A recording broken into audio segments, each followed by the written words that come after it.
Yeah, I'm looking around, I'm looking for stained fingertips. Everyone's been voting. I have no idea what the results of the election are, do you? Yeah. Yes? Okay. Good, I hope.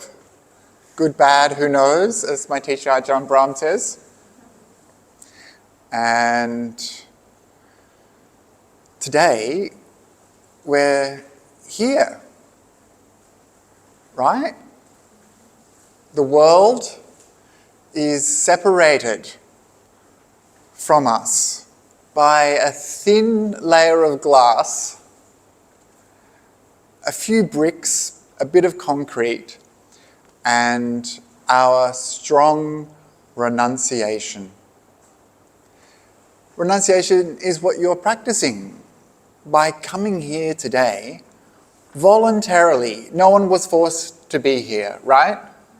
Despite the early start. No one was forced? No. Good. So you're all here according to your own will. And you want to be here, right? Yes. Good. Sadhu, sadhu, sadhu. This is renunciation that you're practicing. Nekkhamma. The Buddha said that nekkhamma was one of the right intentions, one of the right thoughts that we can have. So this is a wonderful way to begin being here, knowing, yes, I want to be here. There may come a time today during your meditation practice where you think, I don't want to be here. This is why I mention this now, to remind you of the benefit of renunciation, of taking this time out of your busy lives, in the middle of political turmoil perhaps, in the middle of the rainy season, who knows if the gutters are blocked at home, the middle of whatever you're in the middle of in your life. Busy work schedule, hectic study schedule, family drama. Who knows what's going on in your life? But whatever's going on, it's not as important as being here, I hope. That's a big call to make.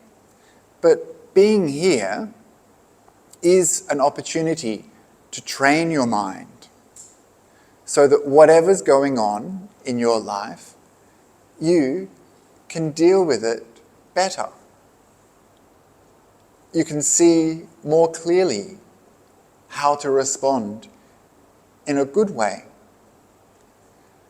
So this training is precious, and this training is rare to find in this world.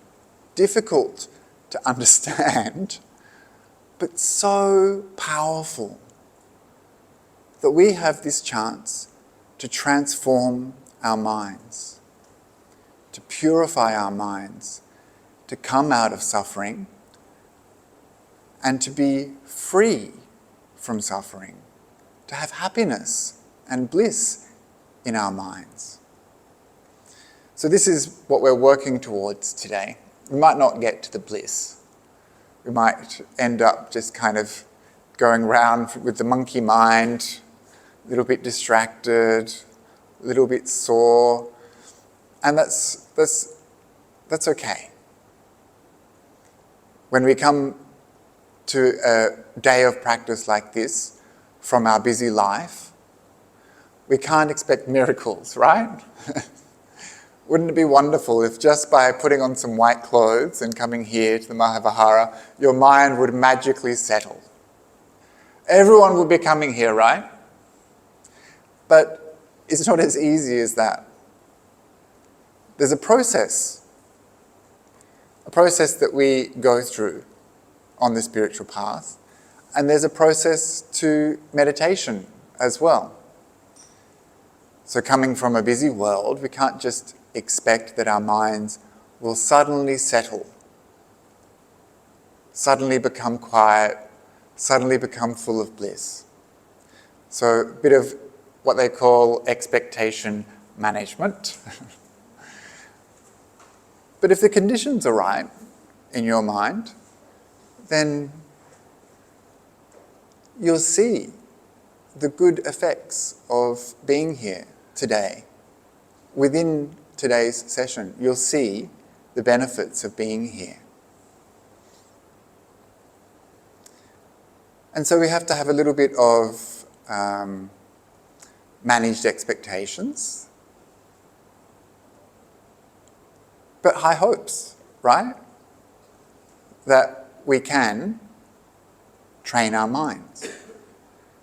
And sometimes if I ever lack some confidence in my own practice, if I have doubts about my ability, I remember that the Buddha had confidence in us, that we, too, like him, can train our minds, can come out of suffering, that we can have freedom and liberation, that we can become enlightened. And this is why he taught. And so we are so fortunate to have these teachings, so fortunate to have this opportunity today, to come together surrounded by spiritual friends, to practice the Dhamma and meditate together. So I just want to acknowledge that this is where we're at. We've given up something to be here. Sometimes we only look for pleasure in that world beyond the glass, only look for happiness in that world beyond the glass. It means so much to us, that world out there, right? But today I'm just asking you for the time that you're here, from 8 o'clock to 5 o'clock, to be here, to not worry about that world outside, just for the time that you're here. I guarantee, well, actually I can't guarantee, it might not be there, but usually I found in the past that it's there when you leave. And so all of the things that you've given up today to be here, most of them you'll still be able to do when you go out into the world if you want. All of the problems will still be there too, so don't worry. All of the excitement will still be there too, so don't worry. And in the time that you're here, just be here now. And this is how we practice renunciation. Firstly, we want to be here. Secondly, we understand we're not really missing out on anything. And thirdly, we give ourselves the opportunity to experience what comes from renunciation, and that is letting go, seeing the mind, training the mind, and hopefully getting a bit of peace and some clarity. Does that sound okay? Good. I'll talk more about renunciation a little later, perhaps, if we have time. But today I really want to prioritize our meditation practice. However, it is good to have a beginning to our practice, to mark that division between the world outside and our practice today. It's good to have a moment to pause and reflect. And so the way we do that usually in Buddhist culture is we do a little bit of chanting, a little bit of bowing, and we perhaps will undertake an ethical practice like taking the 5 precepts. Is that something that you're interested in? So, shall we do that together? There's a time for mindful chanting a bit later. I don't know what it is that we'll be chanting, so I thought maybe we'd do a little bit now, just to begin, to help lift our minds, and then we can take the 5 precepts together. Okay? Very good. So let's get ready to do some bowing. We usually bow from our knees in the direction of the Buddha, and we'll do some chanting. We'll do the Namo Tassa and we'll do the itipiso. Does everyone know itipiso? If you don't, just enjoy the sound that other people are making. And later on, maybe we can hand out some... Are these chanting books? Oh, here we go. Some chanting books going around. I've jumped the schedule, so the organisers are probably like, what's going on?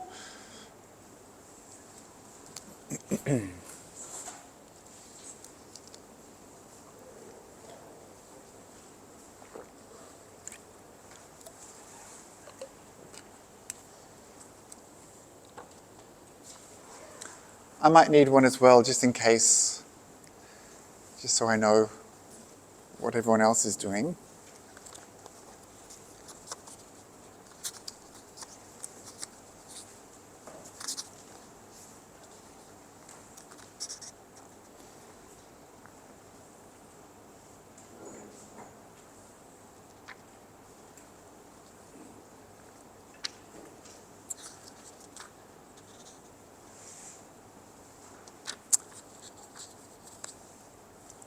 Okay, so for the sake of convenience, it's probably better if I just follow along the format that's in the booklet, so that we're all practicing together. So I think I'm just thinking of an easy way to do this. Okay. Let us begin very simply by doing 3 bows to the Buddha, and then we'll take the precepts together. How about that? Okay?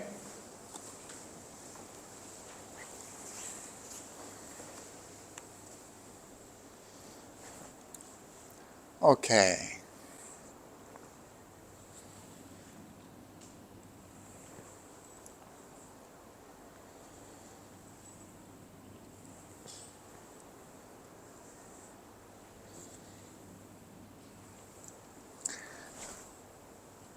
And we'll just recite the Namo Tassa. Namo Tassa Bhagavato Arahato Samma Sambuddhassa. Namo Tassa Bhagavato Arahato Samma Sambuddhassa. Namo Tassa Bhagavato Arahato Samma Sambuddhassa. And just bow 3 times.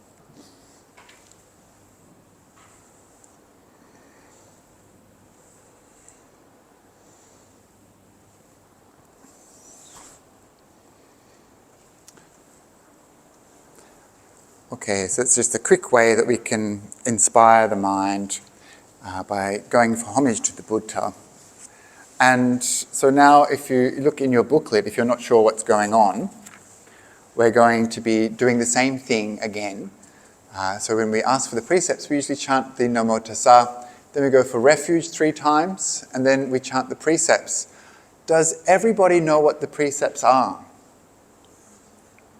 Shall we go through them just to confirm what the first precept in English? Abstain from? Very good. Second precept? Same stealing. Third precept? Sexual misconduct, so things like adultery or harm, lack of consent in relationships. Fourth precept? Yes, very good. Wrong speech. And last precept? Intoxicants, alcohol, very good. So these precepts are, of course, not commandments. They're not thou shalt. They are, if you see with wisdom, then these are things you don't do. And they're not like some sort of opportunity for us to be like on the moral high ground. There's still plenty of things outside of these 5 precepts that we shouldn't do in life, right? Many things. These are the bare minimum. And we do these things out of compassion for other beings and out of compassion for ourselves. So this is why we undertake the training in these precepts. So when you come to a session like today, this is an opportunity for you to renew your commitment to these precepts. So even if you've slipped, even if there's some things that have fallen by the wayside in your spiritual practice, it's okay. You don't need to come and ask for the precepts from a monk. You can renew them by yourself at any time. But there is something very special in coming together with a group of people and affirming your shared ethical beliefs together. So it's a very beautiful thing, and this is why we often start our days, our ceremonies with this ethical conduct, which is the basis for our meditation practice. Good ethical conduct is so important in our life, in our relationships, in our going through the world, and it's really important also for our mind. And you see that especially in your meditation practice. So when you keep these 5 precepts purely, you are so fortunate because you develop what the Buddha called anavajja sukha. So sukha means bliss, happiness. Anavajja means not being blamed. So you have this bliss of blamelessness when you practice good ethical conduct. Your mind is so light, clear, and pure, you have nothing to worry about. When you reflect upon your ethical conduct, I didn't kill anything today. Sadhu, sadhu, sadhu. You feel so good, right? I didn't steal anything. Wonderful. All of the precepts, when we keep them in this way, help to keep the mind bright and happy. So this is why we undertake this practice. So very often, unfortunately for us Buddhists, this can become mere ritual, right? You turn up, recite the precepts, tick, and we don't ever reflect upon that, which is so sad. It's such a missed opportunity. The Buddha actually encouraged us to reflect upon our ethical conduct. Did you know that? Sila nusati, reflecting upon your ethical conduct, which is a way to bring joy and happiness into the mind. So let's do it, right? Do you want to do it together with me, or do you want to repeat after me? Together. Okay, that's good, just in case we don't know the words, right? I better look just to make sure I'm doing the right thing too. So we start with the Namo Tassa. One more. Namo Tassa Bhagavato Arahato Samma Sambuddhassa. Namo Tassa Bhagavato Arahato Samma Sambuddhassa.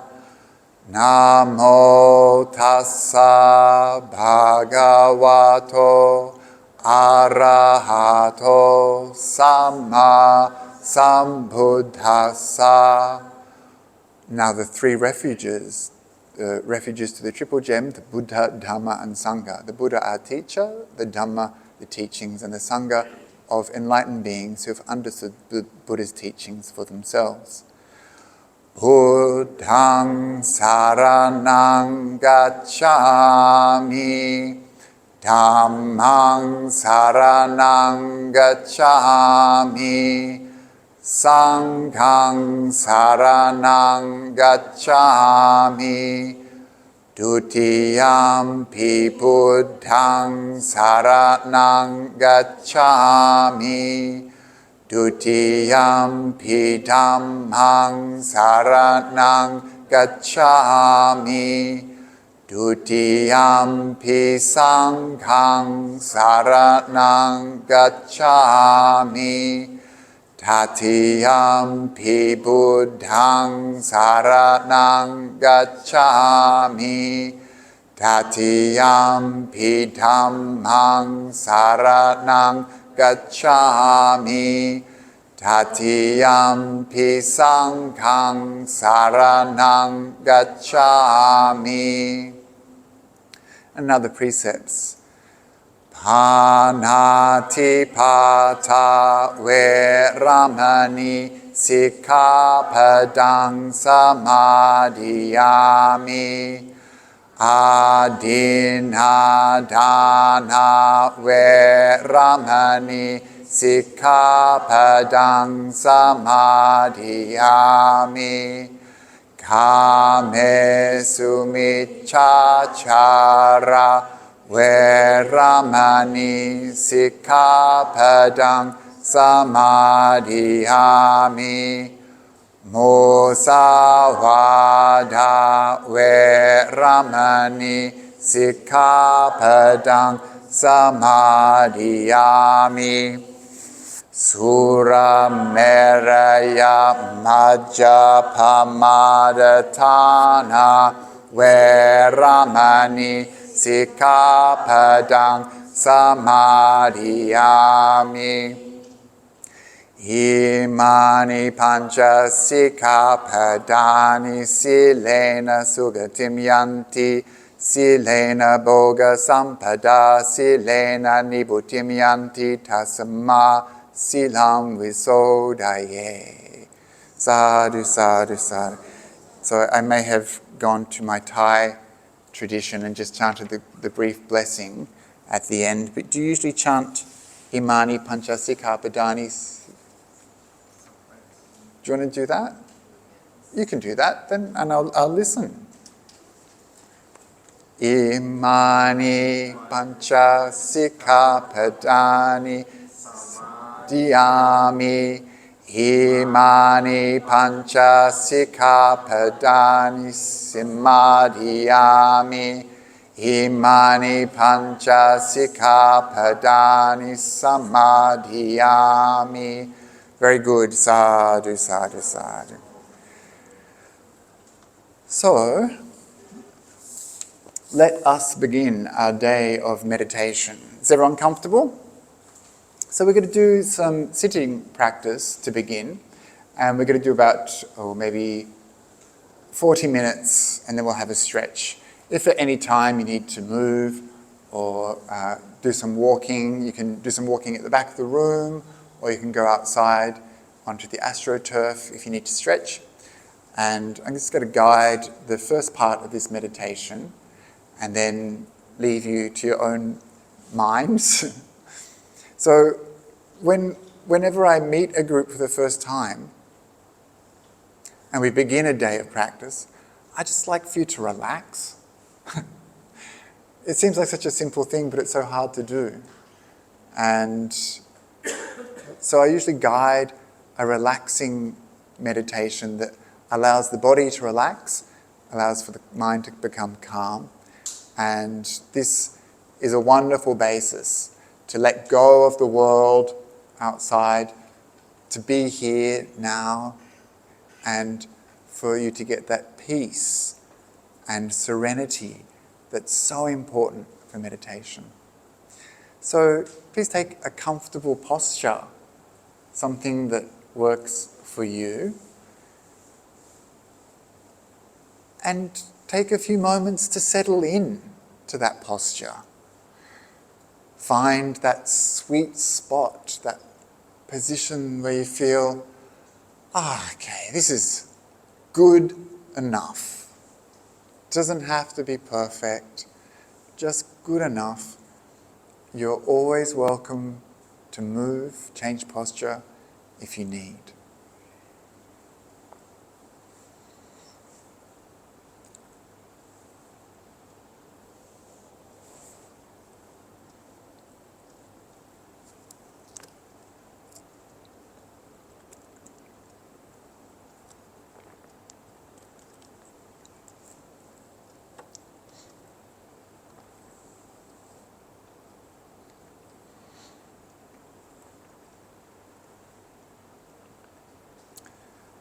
And so we begin by letting go.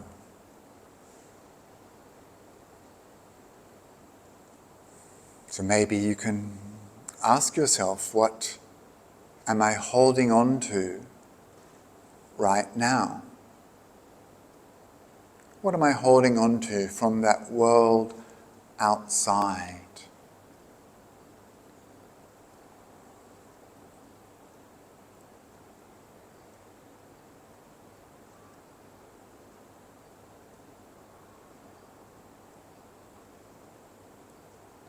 Might be one, two, or three things, maybe more.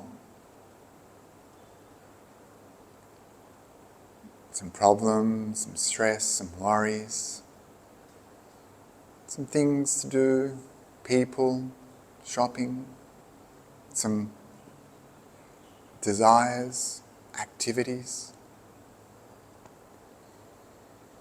What are you holding on to right now?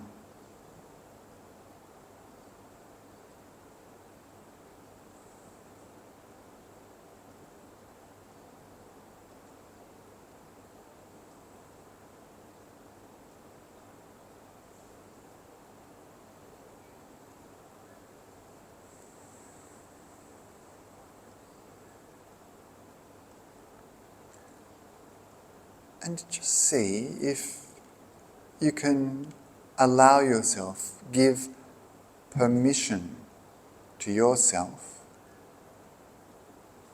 to gently let go of those things for the next 8 hours. Let go.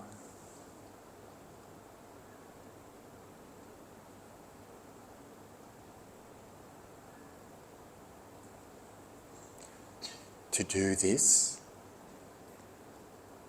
we'll need to let go of the past.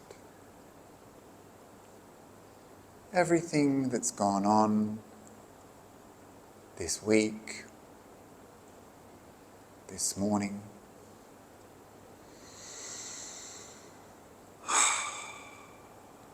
Let it go.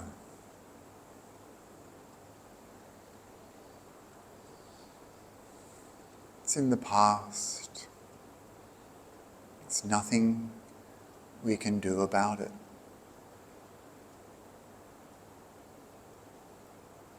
So you can let it go.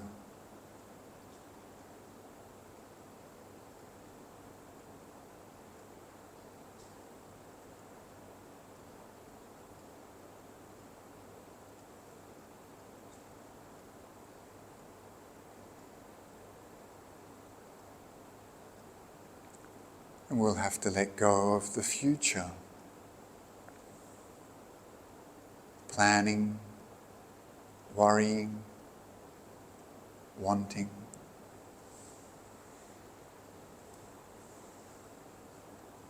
It's okay. The future is so uncertain.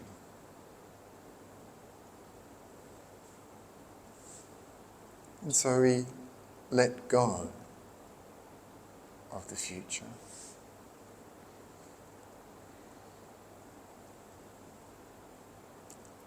And by letting go of the past, letting go of the future, we find that we can be here now.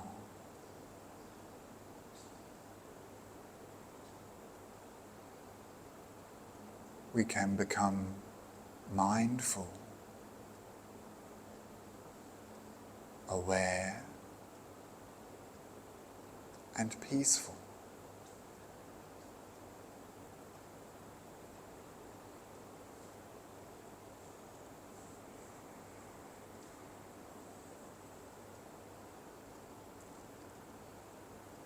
And by now you're becoming aware of your body,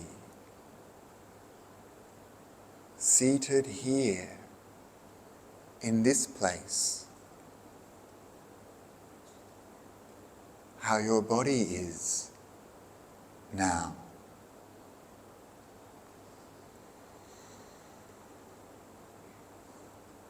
What are you holding on to in your body?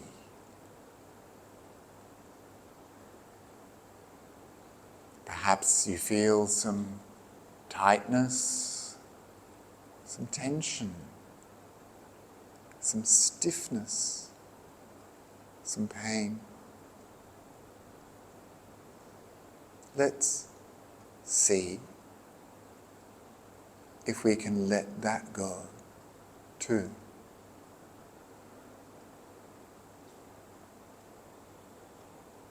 And so we begin by relaxing this body, relaxing.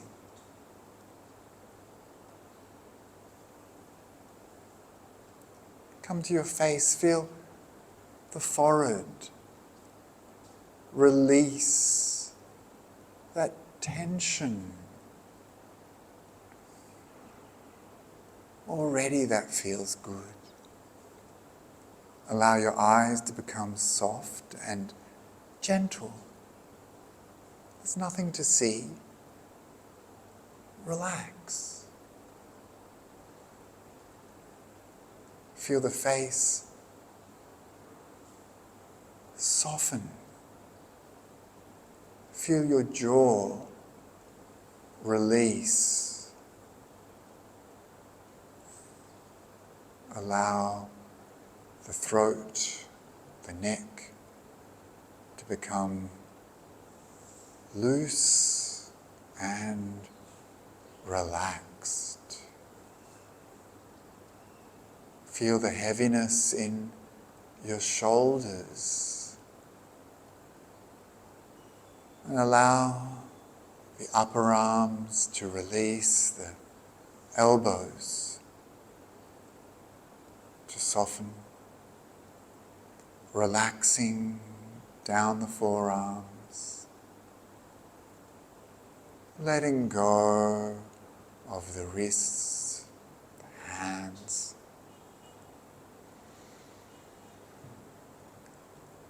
And any tightness or tension draining away through your fingers.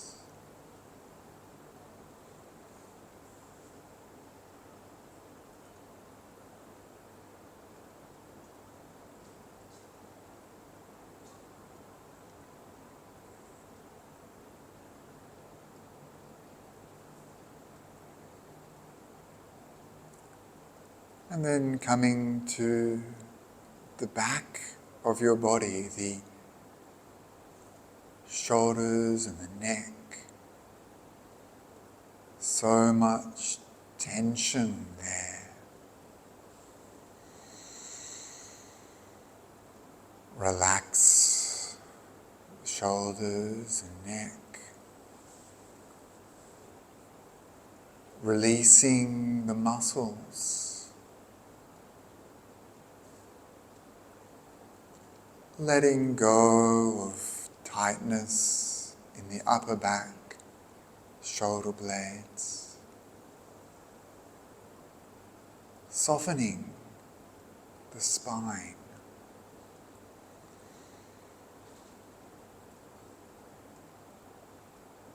And releasing the middle back, softening the spine, muscles. All relaxed.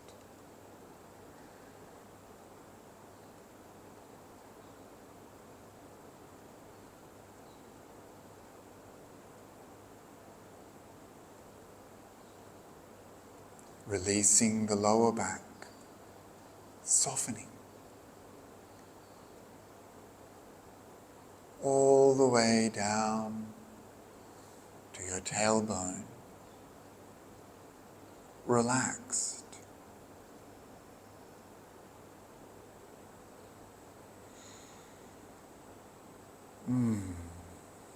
Feels good to relax.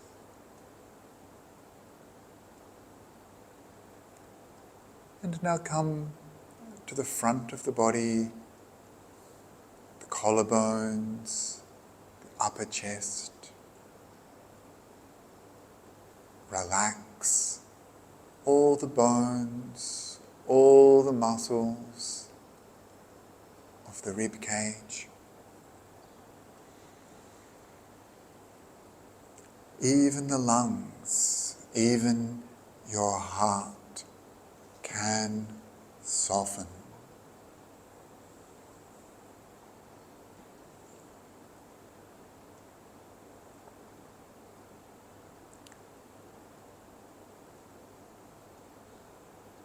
And moving down to the abdomen, releasing deep inside. Let go of that tension.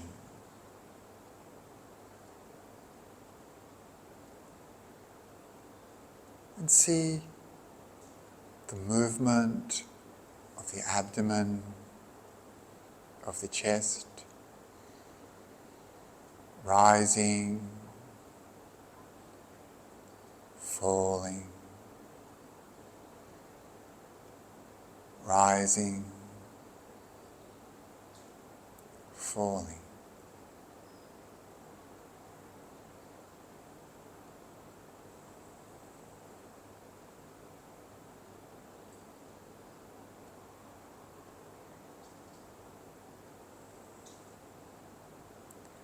Each breath bringing you deeper into peace.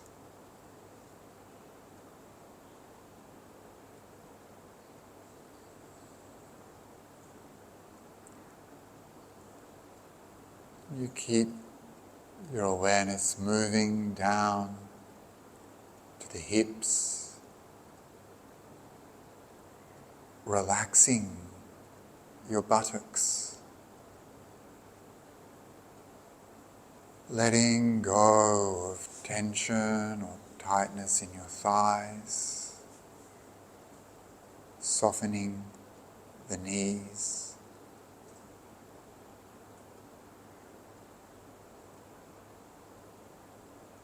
Releasing the calf muscles, the shin,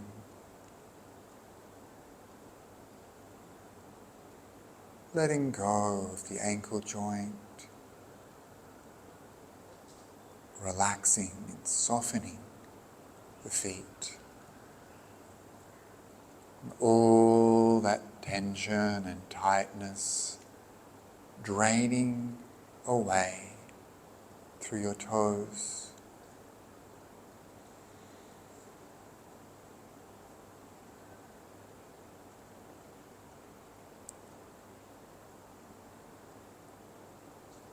And now, this body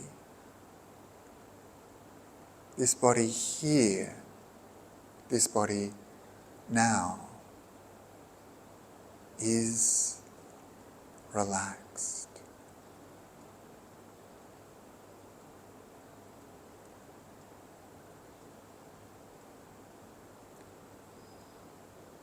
Previously, there was tension and tightness. But by letting go,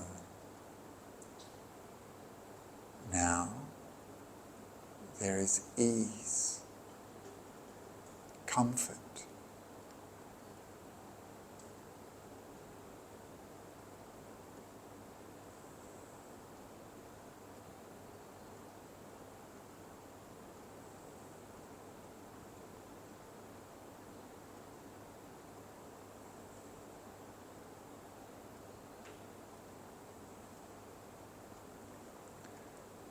And perhaps you notice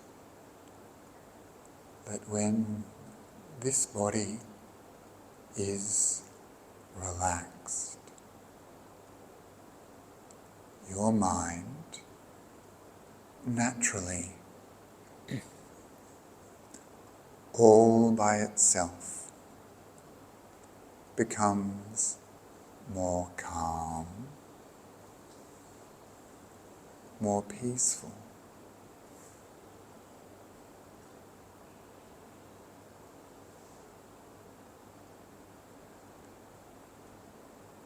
And we relax our mind in the same way we relaxed our body, by letting go, by not holding on.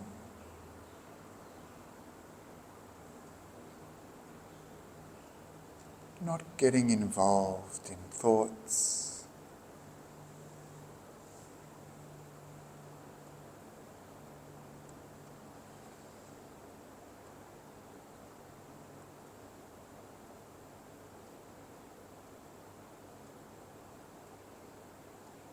already those thoughts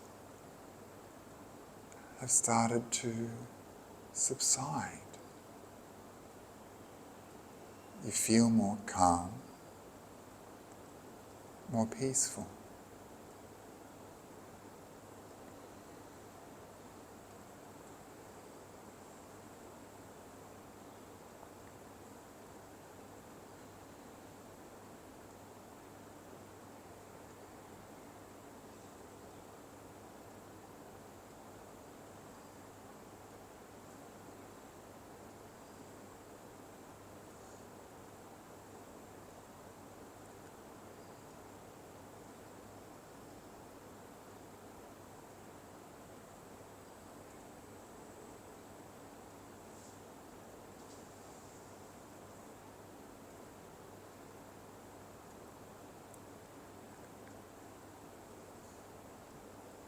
And suddenly you see the breath. You see this breathing body.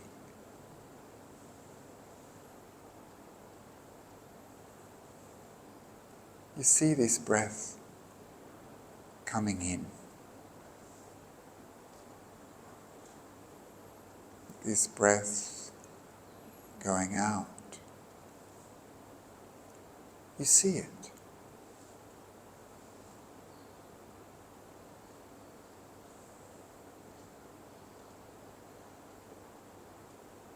And you see this breath is soft and warm and soothing. That being aware of this breath makes you feel even more peaceful.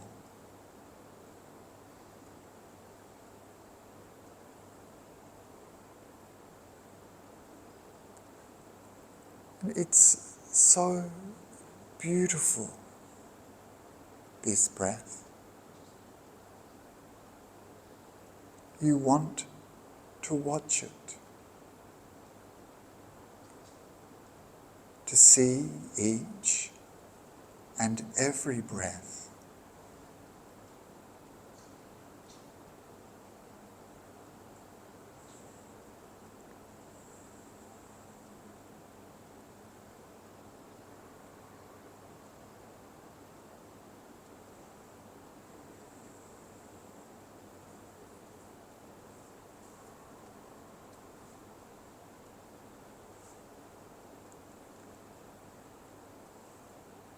And so for the next 20 minutes,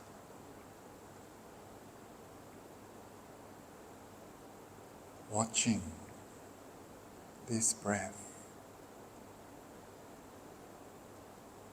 each and every breath, with this calm, quiet, peaceful mind, that comes from letting go.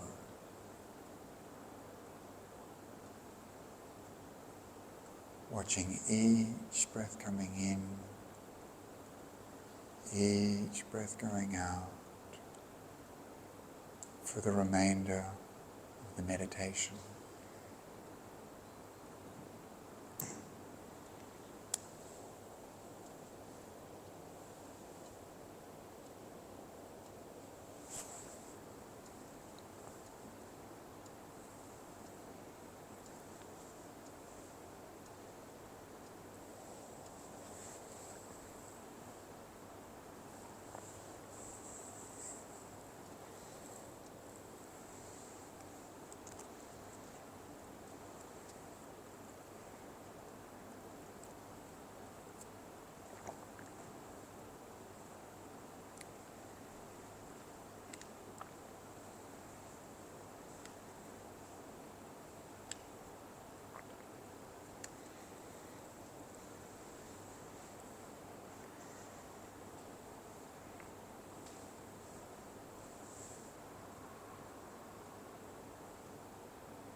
So keeping your eyes closed, we're coming towards the end of this short session. So take a few moments to review what's happened.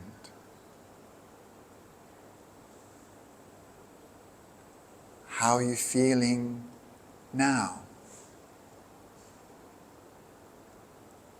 Is it different from when we began? Why? What's happened?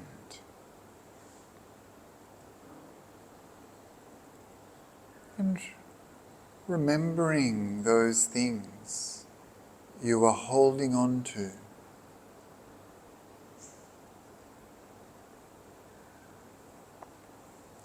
Were you able to let them go?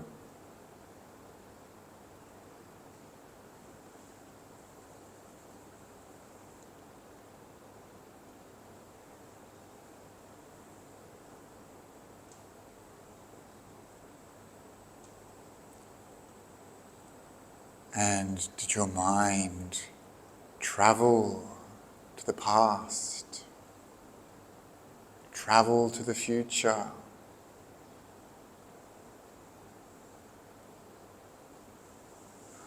Were you able to be here now?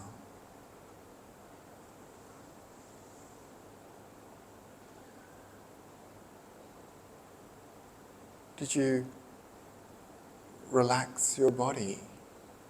And how did that feel?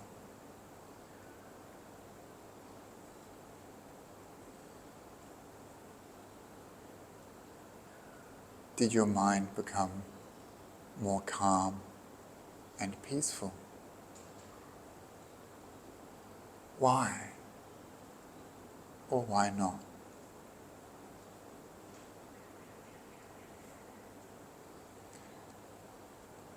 And were you able to see the breath?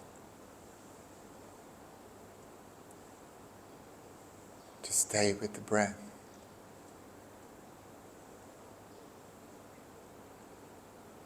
And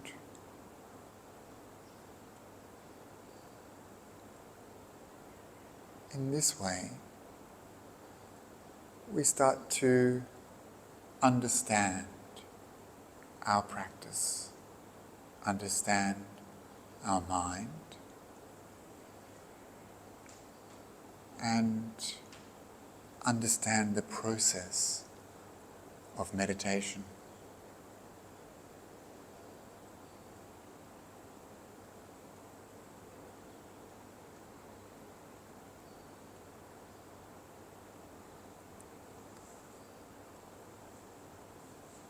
And so now, you can relax your awareness. And coming back to this room, this place with these wonderful people, you can gently open your eyes.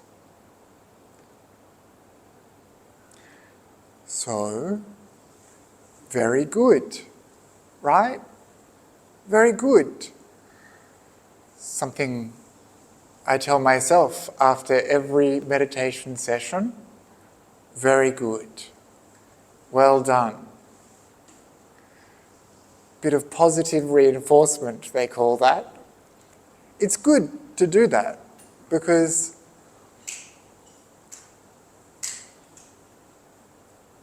otherwise, sometimes we've had a difficult meditation session. Things have come up, we've been distracted. And if we leave with that kind of mind, then we might not go back to meditation. And for many people I know that it's a real struggle. Not even the meditation, getting to sit for the meditation. That's where the real struggle is, right? So many things getting in the way. And so I like to add some positive reinforcement so that my mind remembers, oh, actually, I did a good job. I got praised. Next time it'll be easier for me to sit. We always wait too long to meditate, right? So it's important for us to remember the good feeling, because otherwise we won't plan to enjoy our practice. We won't remember, if I sit down, my mind will become more calm and clear. We won't remember that. We won't remember, oh, that I can get happy from meditation. And so we need to plan for that future enjoyment. So one trick is just to give yourself a compliment at the end, congratulate yourself, a bit of a pat on the back. The other way is to do that reviewing that I taught just then.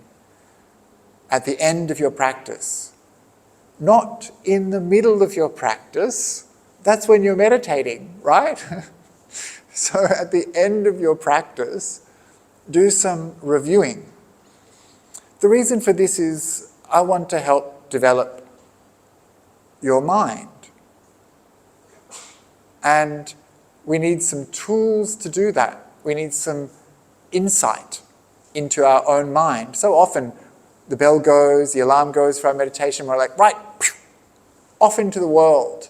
And we don't take that time to understand what has happened, how it has happened.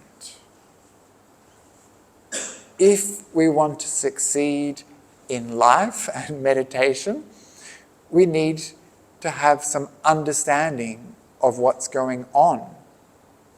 So we need to see, oh, when I think a lot about the past or the future, my mind is not settled. But when I let go, then my mind becomes peaceful. We need to understand that, right? We need to see it. And we need to understand, okay, when I watch the breath, I become more calm and more peaceful. What things allow me to stay with the breath? What things take me away from the breath? We need to understand this, right? When I think about work, I lose the breath. So we start to put these things together in our own mind. We start to see, right. And this seeing, this understanding, this is wisdom, right? It's knowing what leads to good results, what leads to bad results. It's understanding cause and effect. We see it clearly, we understand, and if we're smart, we don't forget it. And we work with that the next time we come to sit. And this is how we train our mind, through wisdom, not through the amount of hours on the cushion. It doesn't matter, you can sit all day, but unless you become a reflective practitioner, someone who understands their practice, someone who understands their mind, then you won't develop any wisdom. So this is why I teach this reviewing process. And by doing this regularly, you can kind of supercharge your practice. Just waiting for your mind to work it out for itself sometimes is a very long process, and it hasn't worked so far, perhaps. We're still here, right, in samsara. So doing this practice of review is a way that we can develop more quickly on the path. So, congratulations, we've already got 1 hour done. So that means only a few hours left. So, why don't we take a short break, a 10-minute break, and we'll, actually 15-minute break. We'll come back at just before 9:30 and we'll do something else. Okay? Very good. So use the bathroom, get some water, I don't know if there's any tea or coffee service here, but do something and come back.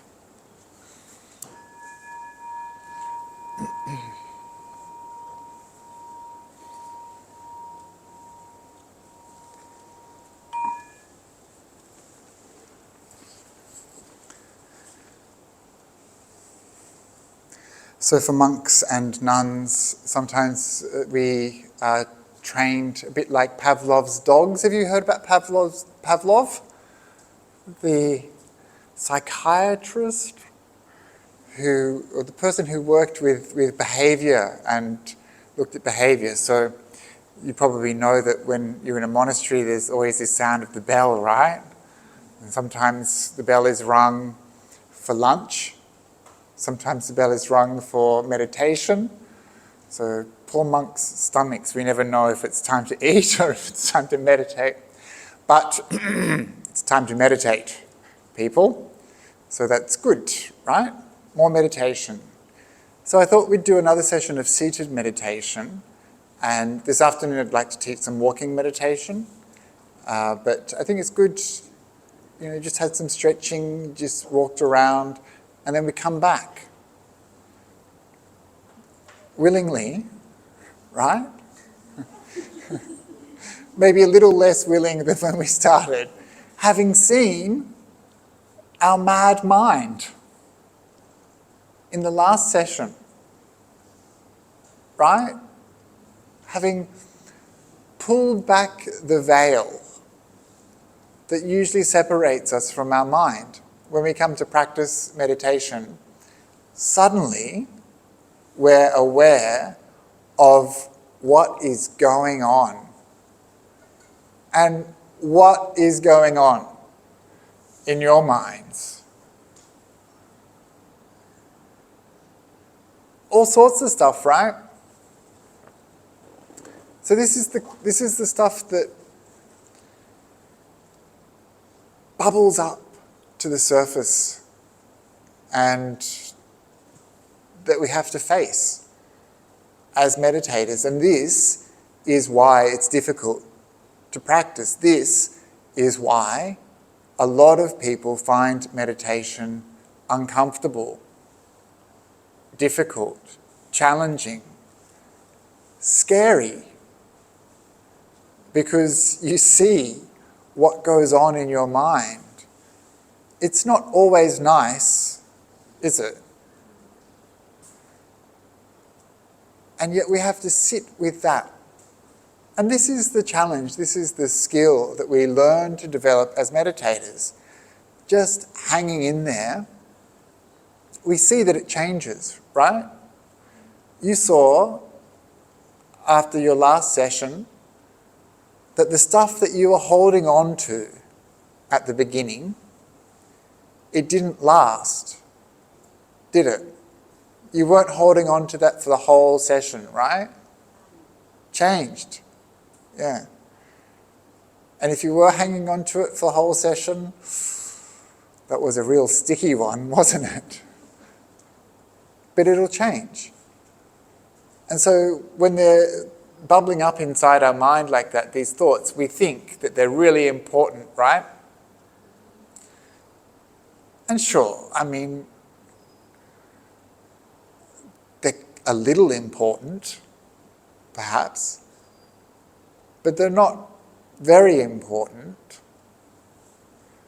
And we know that because they change so much. They're unpredictable, these thoughts. They seem to come from nowhere. They can be about anything. And what makes them feel important is that we reach out, we grab hold of them, and we hang on to them. We get involved with them. We pay attention to them. And this is what makes them important. We have so many thoughts. You have so many thoughts every day, right? Bubbling around, stewing in your brain. But because you're busy with other things, you don't get too involved in them. And then when it comes to sit, you see a thought and you're like, oh, this is the one. And you reach out, you grab hold of it, and you don't let it go. And this is what makes that thought persistent. It's not that you just reach out for it once. You reach out over and over and over and over and over and over again. And this is how it get stuck. When you start to develop some of the skill of a meditator in letting go of these thoughts, not getting involved, then what will happen is the thought will come, you'll reach out, you grab onto it, you'll be like, hang on, let go. And you let go, but then you're like, wait, wow, I really want to get involved, and you grab onto it again. Have you seen this happening in your own mind? You kind of like, you see the thought let go, and then your brain or your mind or something sneaks around the back and kind of grabs it from over there instead. And so we see this process happening in our mind. And I'll talk more about dealing with these thoughts this afternoon, but I just want to use, before we go into our next session, just a really simple analogy, because this topic, dealing with distracting thoughts, monks and nuns, we just get this question constantly.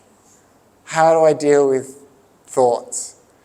And the answer is just really simple and also impossible for people to practice. Not impossible. It seems impossible. And so this is something that Ajahn Chah taught my teacher, Ajahn Brahm, and I'm sharing with you, which is just this really simple analogy. And sometimes it's so helpful just to see something, like an idea, to see an idea.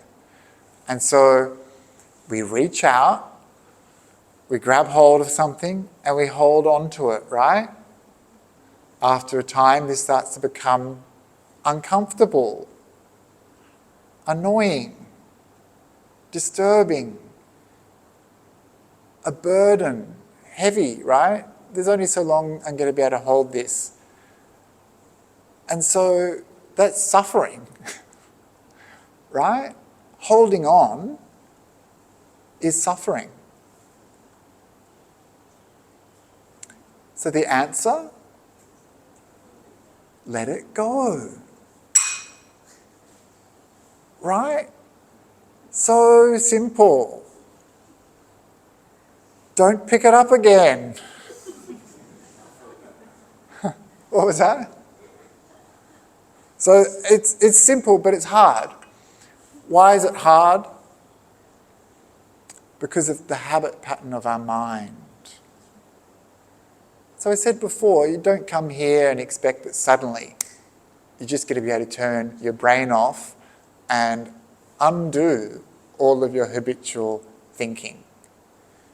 But you can come here and see what's going on so that you understand how this process occurs of the mind reaching out, grabbing on, holding on, getting stuck, and being unable to let go. You can see that in your mind.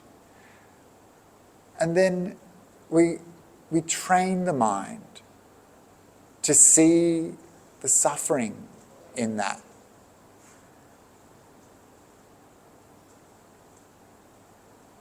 Can you see the suffering in that? Yeah? Wise people. Wise people. The Buddha said, a child of 8 can understand it.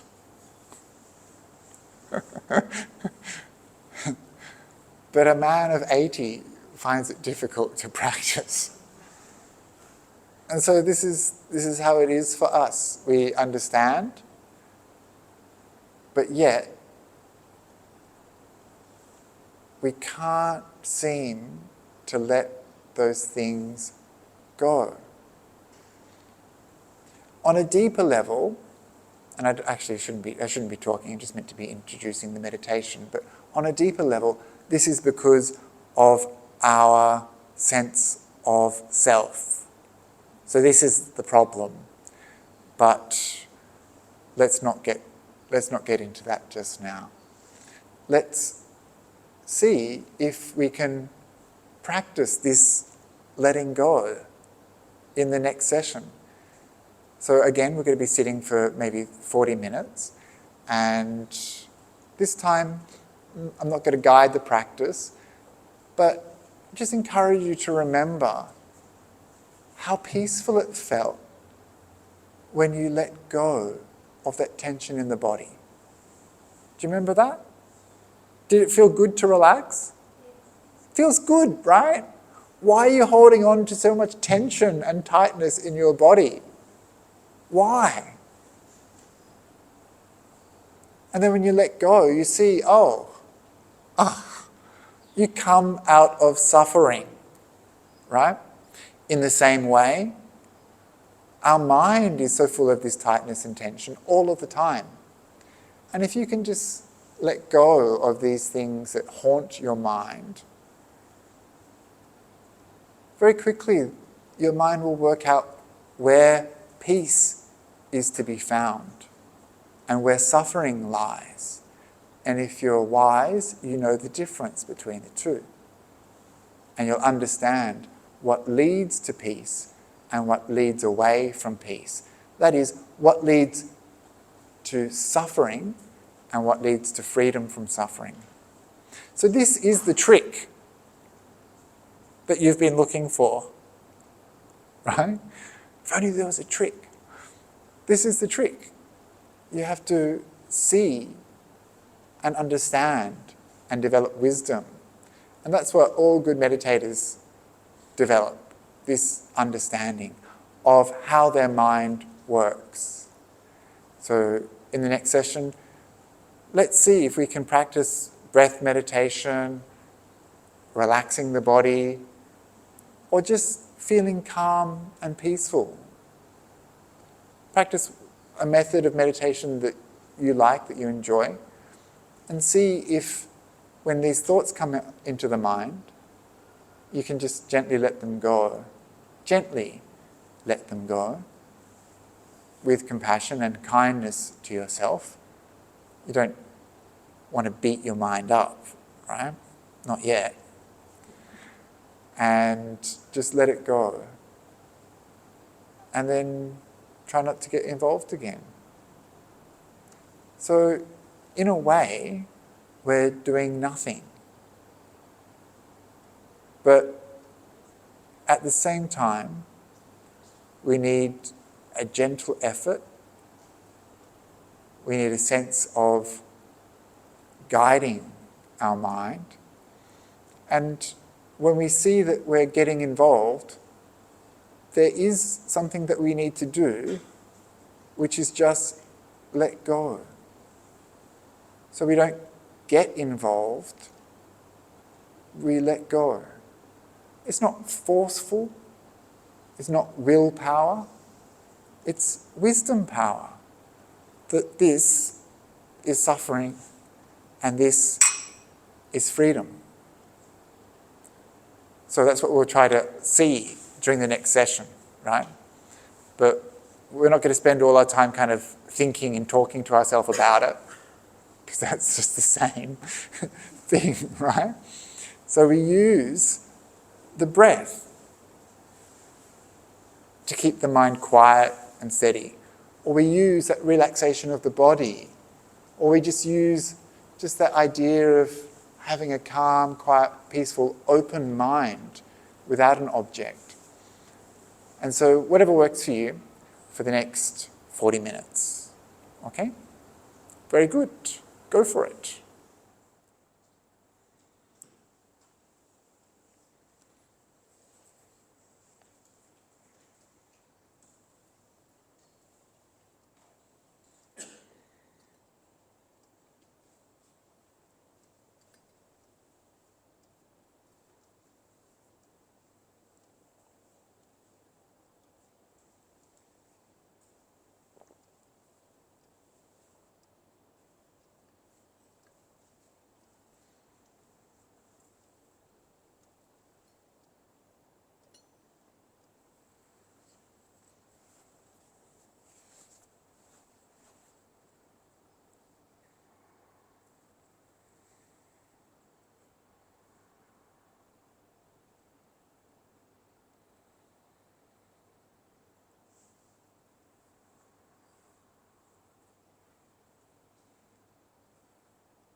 So, very good, right? Survived another meditation session. Wonderful. Why don't you just take a few moments, a few minutes perhaps, just to move around, stretch your legs. If you need to run and use the bathroom, just make sure you're back in 5 minutes.